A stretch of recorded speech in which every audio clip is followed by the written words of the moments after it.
Readers Entertainment Radio presents Booklights with your host, author Lisa Kessler. Booklights, where we're shining a light on good books. Hello, everyone. It's Tuesday, but guess what? We're having a special Booklight show today. I'm so excited, and thanks for tuning in. If you have never read Karen Rose yet, you are in for such a treat. She's a New York Times bestseller of thrillers, and she has a new book out, and we were super lucky that we could get her to come talk about it with us today. So if you haven't read her yet, I'm going to read her bio so you can get to know her. Internationally best-selling author Karen Rose was born and raised in the Maryland suburbs of Washington, D.C. She met her husband Martin on a blind date when they were 17, and after they both graduated from the University of Maryland, Karen with a degree in chemical engineering, they moved to Cincinnati, Ohio. Karen has worked as an engineer for a large consumer goods company, earning 2 patents. But as Karen says, scenes were rolling in my head and I couldn't concentrate on my job, so I started writing them down. She was writing for fun, and soon she was hooked. Her debut suspense novel, Don't Tell, was released in July 2003, and since then she has published more than 15 novels and 2 novellas. Her 24th novel, Say No More, just came out. That's the one we're going to talk about today. Karen's books have appeared on the bestseller list for the New York Times, USA Today, London Sunday Times, Germany Der Spiegel, I'm pretty sure I said that wrong, and Irish Times, as well as lists in South Africa and Australia. To date, her books have been translated into more than 20 languages. I believe they're all in audio as well. And as a former high school teacher of chemistry and physics, Karen now lives in Florida and also California with her husband of more than 30 years. I did put a link to her website right there on the Blog Talk site, so you can click that anytime and sign up for her newsletter. And she's got a great Q&A section, so you can find out more. And without any further delay, Karen, are you there? I am here. Yay, I'm so excited. Well, your new book just came out, right? Didn't it come out this week? And no, actually it came out on the 11th of August, so it's been out almost a month. Oh, okay. I thought it was in September. Okay, well, my bad. How's it going so far? With me or with the book? Both. Everything's going very well. Readers really seem to like it, so I hope the new readers that haven't read my books that are listening today will give me a chance and pick it up. Yay! So what can you tell us about it without any spoilers? What's it about? Well, I write romantic thrillers, so there's if people haven't read me before, there's always like a police procedural or private investigator plot to it, but there's also a romance between the hero and the heroine. And so I wanted to, before I talk about Say No More, I need to set it up a little bit with the first book, which is Say You're Sorry. And that's the first book in my Sacramento series. And again, if people haven't read me before, my books are clustered into cities. So there's like the Chicago series and the Philadelphia, Atlanta series, and the Minnesota series, Baltimore, Cincinnati, and then Sacramento. So if you just want to jump in, any book is standalone, but it's fun to read a series, and it's really fun to start from the beginning. And all that list is on my website as well. But Say No More is a standalone. It's one of a trilogy, and in the first book, Say You're Sorry, you meet Daisy Dawson and Gideon Reynolds. And Daisy she has just escaped a serial killer, and in her fight to get away, pulls a locket from his neck that has been a trophy from one of his earlier victims. And that locket leads her to the hero who has escaped from a cult, a Northern California cult, when he was a teenager, and that cult is called Eden. And so you learn more about Eden in the first book, and you also learn that Gideon had a sister, and her name is Mercy, and Mercy also escaped. But at the end of Say You're Sorry, Mercy is so traumatized she can't talk about it, she can't help with the investigation, and she runs away because she is currently living in New Orleans. Well, at the beginning of Say No More, this book, it's Mercy's story, and Mercy has realized after having fled back to New Orleans, that she really has to go back to California because there are things that she needs to make right, things that she needs to do to help the victims who are still stuck in that cult in Eden, and she has to help find them because they've never been found. It's a kind of a nomadic group, and they tend to move a lot, and so they've never been found. And so she goes back to California. She confronts her past. She's been terribly abused by the cult as a teenager and has spent really the last 13 years of her life trying to forget about what happened in the past. And so now she's purposely making herself face it. And this is really Mercy's story about taking her life back and making things right that she didn't do wrong, but making things right for other people who are still in danger. And she meets Gideon's best friend, Rafe, and Rafe is the hero of the story. And he is he's a little bit alpha, but he's very, very supportive. He's very tender, and he's very gentle with her. And between the two of them, they do the investigation, and it's not. I'm not going to tell anymore. They do the investigation. Yeah. There is a happily ever after at the end of the story. I was like, oh no, I was going to give spoilers. Yeah, so somehow they'll get there. They always get there by the end. Right. So I love that you set them all in different cities. Do you like to travel? Do you go on book research adventures to all these cities when you start a new series?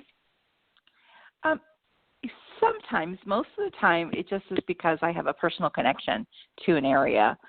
For example, when I first started writing, I was living in Cincinnati, but the aunt I mentioned when you and I talked earlier before the show, she and her husband at the time were living in Chicago. And so we would go and see them Thanksgiving, all the holidays. And so we were in Chicago a lot. So I set my first book series there. After that, I picked Philadelphia because I was a school teacher at the time, and one of my fellow teachers had come from Philly and from a big Italian-American family in Philly. And so that was why I picked that city. And after that, it was really because I either had friends, like I had friends in Minneapolis. I grew up in the Baltimore area. I had lived in Cincinnati for 15 years, so I picked those. And then I had started to work with a book, like an author group, kind of a support group, where we all just meet. We would meet to brainstorm and things like that.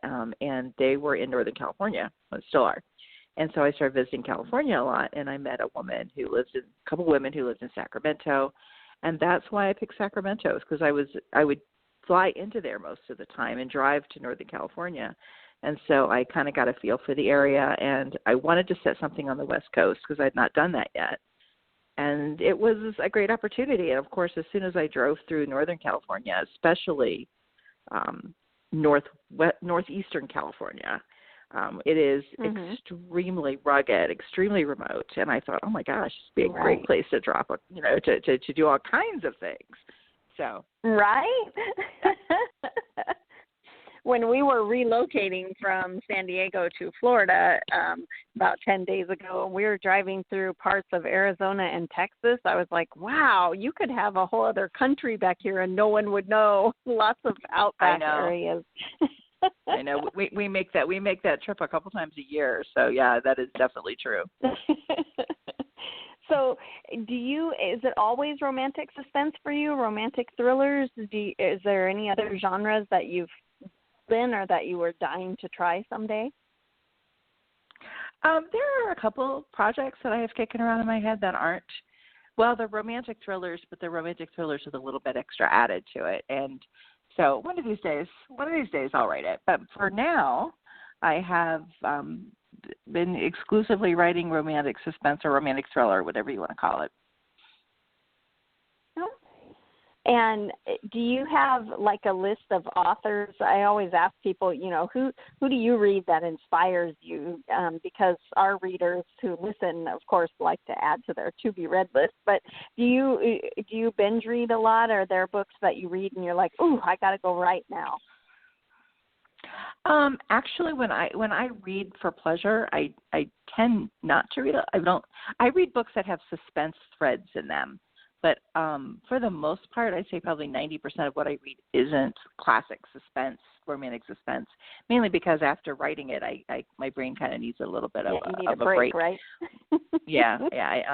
But if folks want to pick up other romantic suspense authors, there's always like Brenda Novak.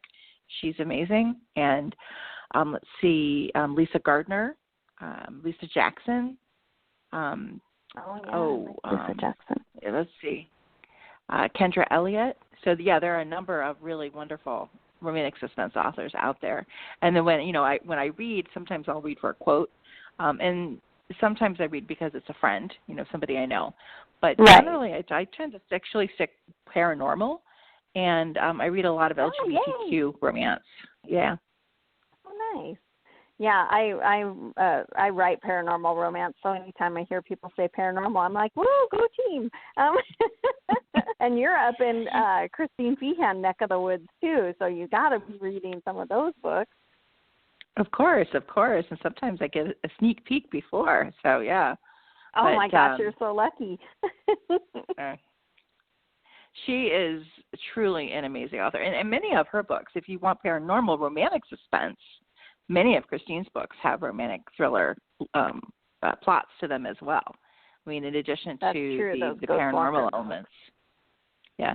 So when I say I don't read classic much of the time between books, when I pick up a paranormal book, most of the time it's got a suspense thread to it, like Christine's books or Nalini Singh's books, so there's always this element of like either like just a crime that's been committed, or this element of politics and like the undercurrent of really dark politics in Nalini's books. And then of course you have Christine's with her my brain is blanking on me now. The Motorcycle but like Club. the Ghost Walkers, where there's and the Motorcycle Club is the new one. But I love the Ghost Walkers with the military vibe. Justice Road and Vengeance Road and all that. So I do, and I read all of these authors, and so there's always suspense happening somewhere, and even if there's not, I sometimes the author part of me will write the romantic suspense alternate story in my head as I'm reading. Well, if this were a suspense, there would be a body here. Right. She'd have to ditch that phone. So is it the stakes that draw you to romantic suspense? I mean, I like to read books where, it's beyond will they or won't they fall in love, but will they stay alive? Will they save the city? That kind of thing. Is that what attracts you to writing those? Well, actually, when I first started writing, and this was, gosh, how many years ago now? Close to 30? Oh, my Lord. Close to 30. Don't do math. When I first started, I know. Math in the morning is bad. Bad. Right? But and I was a math teacher, so. But when I first started writing, this was when I was still a full-time engineer, and my children were small, and I wrote. And I didn't write to be published, and I wrote because it was fun, and because I was traveling a lot, and there weren't ebooks back then, and I could only take so many books in my luggage. So I started writing because I had this scene in my head that wouldn't come out, but I kept writing because I just kind of fell in love with the characters, and I didn't have anything. I won't say I didn't have anything else to do. I didn't have any other forms of entertainment when I was on the road, because I was traveling internationally, and I didn't speak the language many times, so the TV was of no use. And so I would sit in my hotel room, and I had already read the books I brought with me, in my luggage, and so I would just write for myself. I would write because it was fun, and that's how I started writing. And those were predominantly women's fiction books. They weren't suspense, but they had an element of suspense to it. And in my very first book, Don't Tell, the prologue starts with Caroline, who is she's a heroine. And in this book, she's run from her abusive husband, fakes her death, and it's kind of an abusive wife on the run story, but with some twists that hopefully make it wonderful and different. But she, in the prologue, she's in a hospital bed, and she's regaining consciousness, and she can hear her husband talking to the doctor out in the hall, and he's saying to the doctor, is she going to be all right? And the doctor's like, well, she's had a serious fall, it's a serious injury, there may be paralysis, but we're doing all that we can, and she can't feel her toes, she's really petrified, and then and she can't see because her eyes are swollen shut. She said, but at the end of after talking to the doctor, at the end of the prologue, he comes up to her and he whispers under his breath, if you tell a soul, I'll finish the job. And that's how the prologue ends. And I ended up writing that book in I wrote it 5 different times before it finally sold. But the thing that never changed was the prologue and elements of the ending that were suspenseful. And so my first agent, but at the time it was women's fiction. It really wasn't written as a thriller. It was written more of a kind of it wasn't a thriller. And my first agent said, you have a suspenseful voice. Have you ever thought about writing suspense? And I said, no, but I'll give it a try. And being an engineer and, reverse engineering things, because I like examples. And I went to find a book, and at the time I was reading a lot of Tammy Hoag, and I picked a Tammy Hoag book that had surprised me at the end, where I was like, no way, he couldn't have been a killer. And because I'm never surprised. I'm the one who's like, I can name that killer in 10 seconds, kind of a thing. Mm-hmm. Yeah, but I didn't. And I was like, why didn't I figure this one out? This is the one I want to study, because why didn't I figure it out? And so what I did was, and I didn't read it backwards word for word. I read it backwards chapter for chapter, because what I was looking for was, where did she plant the clues? How did she do this? What's the technique? And what I realized by the end of that study, and it's hilarious because I met her many years later and I told her the story, and she was like, well, when you figure it out, tell me, because I didn't know yet, which made me laugh. But what I realized was that there was no magic to planting the clues. They're all there in plain sight. But she made me care about the characters so much that I forgot to look. And that's really one of the keys. So I took that women's fiction book and I turned it into a suspense. And after a couple tries, there were a couple things that I didn't do well technically, but after a couple tries, and I'm talking about almost like a complete rewrite. I'm not talking about a revising a little here and there. I'm talking about like pulling it apart and completely starting all over again. I sold that book, and that became Don't Tell. So at the beginning, it wasn't a thriller. So cool. It was more like, oh, you have this voice. Why don't you explore it? And I'm really glad I did. Yeah, that was great advice they gave you. I always ask people, what their writing journey looked like, but how did you figure out, I'm no longer writing for fun, I think I could publish this? What pushed you in that direction? It was my husband. Because I had been doing this for fun for like 5 years in secret, and nobody knew. My husband knew, one of my best friends knew, and a very good friend of mine that I used to visit when I was in the UK, she knew. And other than that, nobody knew. And because I was in a heavily male-dominated industry, and I knew that if people knew I was writing romance, that they would laugh. And they probably, at that time, they probably would have. So, you kind of get that little romance smirk kind of a thing. And and I just didn't want to deal with that, because if you didn't have respect, you might not get a good assignment when your next assignment came due. So it was all in secret. And one day my husband came home, and he would take the kids to like the bookstore or the library or the mall and give me a couple hours alone during the weekend so that I could write, because he's a sweetie that way. And he came, this is in 1990, probably 1998, 97, 98. He brought home this book called How to Market Your Romance Novel. And it had, a Victorian couple on it. It had a rose on it, which is, kind of, I guess foretelling. And he said, I bought this book, and it was 25 cents. He bought it at the half-price bookstore. I bought this book. He said, you've been doing this on your own long enough. You need to do something with that book. And so I was like, oh, okay. So I followed, being an engineer, I followed all the rules. I made a spreadsheet. I made flowcharts. And and at the time there was Writer's Market, which they now is a website, but then used to only be a book because like there was that barely barely any internet. Yeah, it was that giant book.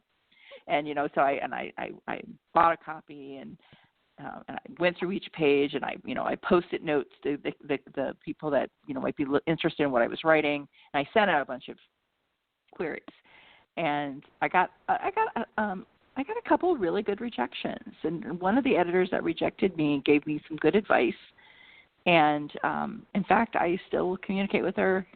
When I see her to this day, I've seen her at conferences a couple times, and it's always kind of a nice memory. But I was done. I was like, okay, I did it once, it's done.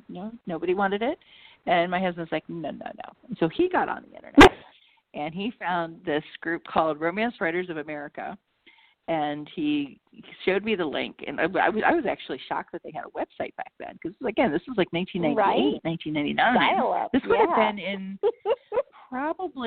This would have probably been 99. And at this point, then it was just like Star Trek-y people, who were on, who were on CompuServe back then. But they actually had a website. Yes. And they listed all the chapters. And he said, look, there's, that's right, exactly, my, live journal, that kind of MySpace. And, yes. And anybody under 30 listening will have no idea what we're talking about. Well, they might know the My Journal. Yeah, but, we're speaking another language. I know that whole the whistle of the modem connecting. You had mail. Yes. The chapter, they had a Cincinnati chapter at the time, and he said you should go to the meeting because these ladies write like you do, and maybe they can give you some tips on what to do next. And I was like, okay. And I'm an introverted extrovert. No, I'm an extroverted introvert. I am situationally extroverted, and like if I'm at a group, if I'm in a group, I'm usually pretty animated. But if I walk into a room full of people I don't know, I want to turn around and leave because to me that there's very few things more terrifying than walking into a room of people I don't know. And so this one took place at the library, and it was January. And because I remember this because I sat in the car and I watched all these people go in and I kept thinking they're legit writers and I'm just, they're going to tell me I'm a fraud, I'm a hack, what do white people do belonging with these ladies? And so I sat there until like 10 minutes past the hour. And of course you can't go in late the first time. So I went home and my husband met me at the door, arms crossed. He goes, you didn't go in, did you? And I was like, no. And he said, you're going back next month? He said, I'm driving you myself. And he said, if I have to push you out of the car, I'll slow down, push you out of the car and drive away. And if it'll be, it's February in Cincinnati, right? He goes, and if you don't want to be cold, then you'll go in. I'm like, I'll have to go in. I know. So I did. And I met all these lovely, lovely people. I met, Lori Foster and a bunch of just really wonderful authors who kind of took me under their wing, taught me a lot of stuff. And I thought, well, I'll go to my first national convention, which I did in 99, was in Chicago. And I thought, yeah, that's when I made the decision. This is something I'd like to try. This is something I'd like to do. And I was lucky, fortunate, the universe smiling on me. I met one of my very best friends of all time at this conference. She and I were put together as roommates, and we had not really known each other before then. And as we met and got to talk, we met the first time, and it was in May, because somebody said, yeah, you could meet her. And I kept thinking, so this is how far back this goes. I kept thinking, right, I got to meet her first, because if she's a serial killer, I have to know, because I'm not going to be asleep in the same room with this woman. I had never roomed with a stranger before, and I had to make sure she wasn't a serial killer. You are a thriller writer, right? I know. I'm a thriller writer at heart. And so I at the time I was traveling for the company I worked for, and I had been in Caracas, Venezuela, and I knew I needed to be back in Cincinnati by Saturday morning. So I flew out Friday night, stayed in Miami, took the first flight out of Miami to Cincinnati, and I went straight to the meeting from the airport. And so I meet this woman, and she is this tiny little size 4 blonde with freckles. And I'm like, I could take her, even if she is a serial killer. And so at the break, we all head to the ladies' room as ladies do, in that big pack mentality that we have. And I said to her, I'm really tired. I just flew in from Caracas. And she goes, I used to work in Caracas. And I said, you did? And it turns out we both worked for the same company. And it's a big company. What? She didn't work for them anymore. Yeah, she'd left that same company like maybe 6 months before. And I worked in the engineering side. She's an international tax attorney, so she worked on the finance side, which worked completely different places. And most of the time, these two groups never mixed. They never had reason to mix, in a business environment. And well, it turns out she and I had traveled to all the same places all over the world, had stayed at the same hotels, maybe even at the same time. We're the same age. We had a lot of the same upbringing, and so we just became insta friends. And that was over 20 years ago, and she's still like one of my best friends in the world. So, so that was a wonderful first conference for me. I met one of my best friends. I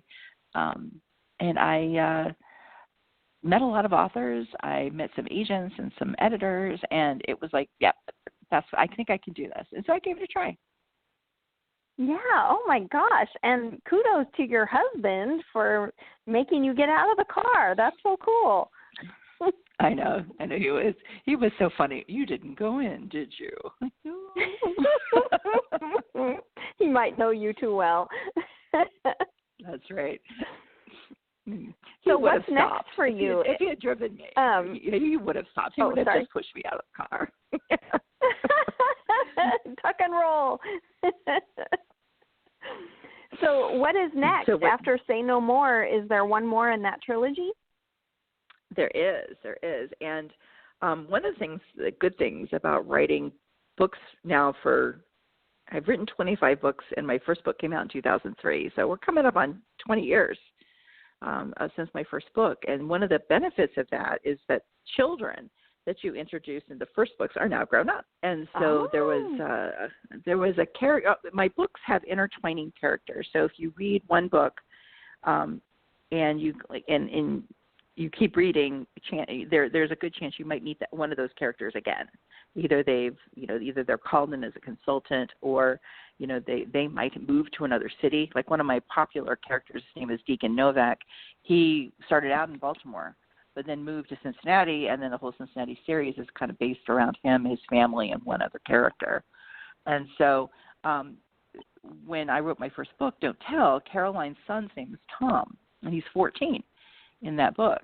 And he plays a pretty significant role in helping his mother, get through this trying time, because of course the husband that she's escaped, who believes she's dead, finds out she's not, and pursues her through the book. And Tom is a big part of the plot. And readers are always like, well, when does Tom get his book? When does Tom get his book? And I'm like, Tom is 14. Let Tom grow up. But now Tom's grown up, and so you meet him a little bit and say you're sorry. He has a much bigger role in Say No More, but Say Goodbye, which is the final book in the series, is Tom's. Oh my gosh! So it's his book, the next one. It's his book, and it comes out next August. Oh yay! Everyone, mark your calendar. That's so cool. Oh my gosh! So he's all grown up, and he's the next hero. Yes. And Tom that. I just really love that story because Liza, who is a heroine of the next story, you meet her Tom meets her actually in one of my Minneapolis books, which came out I think in 2011, 2010. It was 2010. No, 2011. That book came out, and so so Liza is his heroine. You meet Liza in Say No More as well. You meet her again. You meet her for the first time when she's 17 in an earlier book, and now she's all grown up as well. Oh, I love it. Well, we're rapidly running out of time, so before she hangs up on us, is there any other way that you connect with readers besides your newsletter? Can they find you on Facebook or Twitter or Instagram? Where can they find you? Not usually Instagram. We post stuff, but I don't understand Instagram yet. But I hang out on Twitter. So if you come to my Twitter, Karen Rose Books, I'm usually there. And I'm in Facebook some of the times, Okay. that you'll most usually find me on Twitter. Okay.